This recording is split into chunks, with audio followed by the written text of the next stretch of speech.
I know I'm standing in front of you all right now, smiling so big, looking incredibly happy and joyful. Some of you might even be thinking, look at that light just beaming from her face. She must have it all figured out. She looks so giddy, so happy, so young. I bet she's the life of the party. Well, the truth is, I am sometimes giddy, happy, and the life of the party, but I'm also tired. I'm also frustrated, confused about most things, and behind this smile, I actually feel incredibly lonely and disconnected from myself and my community.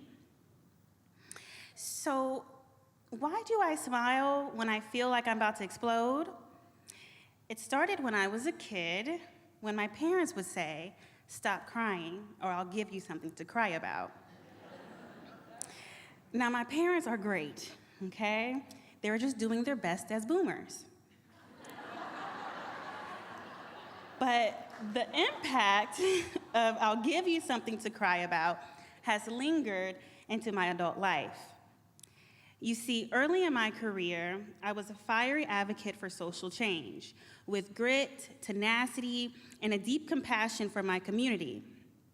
But I quickly learned that grit and tenacity can be mistaken for anger, and holding others accountable can be seen as blame, and smiling can be seen as a weakness. So when I refused to be upbeat while harmful decisions were being made, I was punished and eventually demoted from a job I loved and excelled at.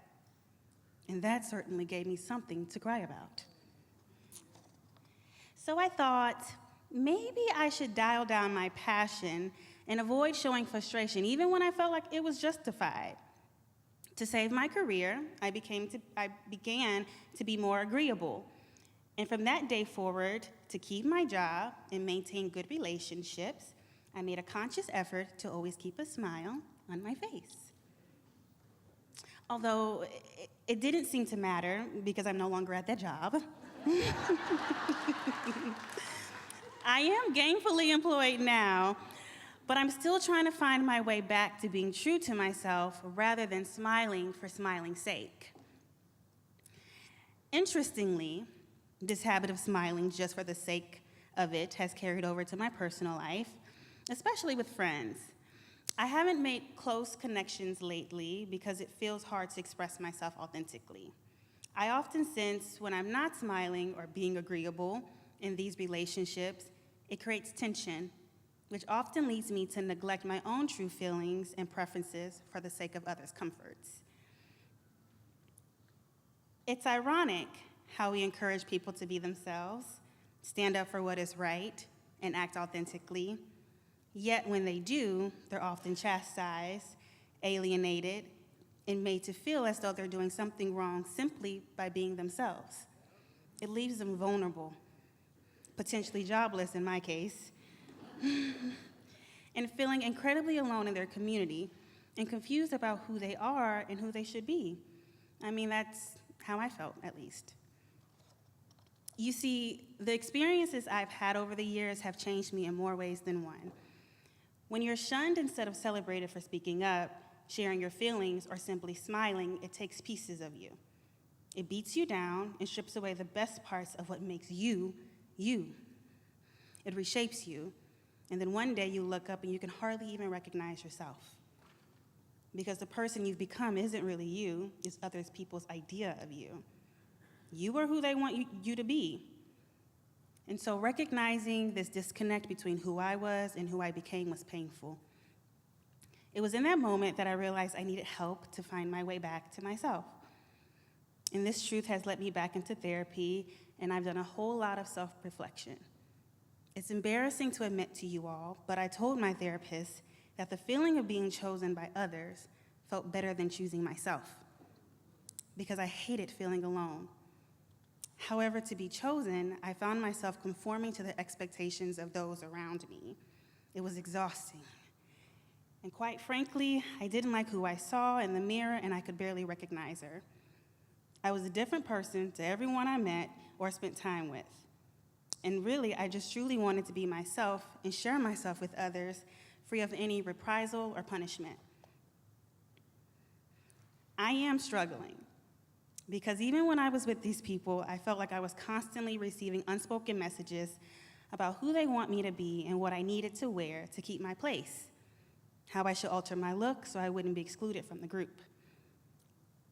I'm now realizing, though, that the more I tried to fit into their image, the further I drifted away from myself. Despite all the makeup, the new outfits, and the other efforts, I still didn't feel like I actually belonged. And how could I, when every connection I made was based on all the superficial things? It only left me feeling more isolated and disconnected, again, for who I truly am. And who I am is a multifaceted woman with a range of emotions. Okay? Thank you.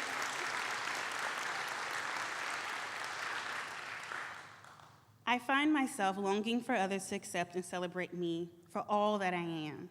I love my electric smile.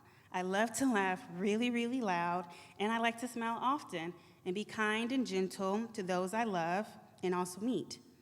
I'm also passionate, and it comes through the things I care deeply about, whether it's speaking out against injustices or giving thoughtful gifts to those who matter to me, or celebrating my friends' big and small victories.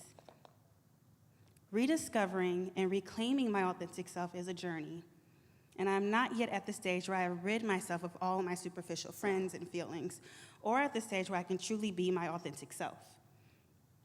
I am confused and I am scared, but I'm learning and recommitting myself to this journey that's incredibly messy and not at all linear.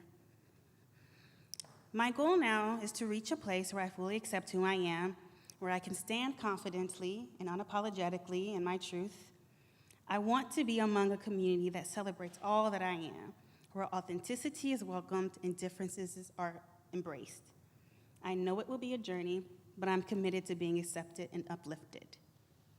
Because when we are true to ourselves and are among people who simply want to love us and value our uniqueness, that may be the greatest celebration of all. Thank you.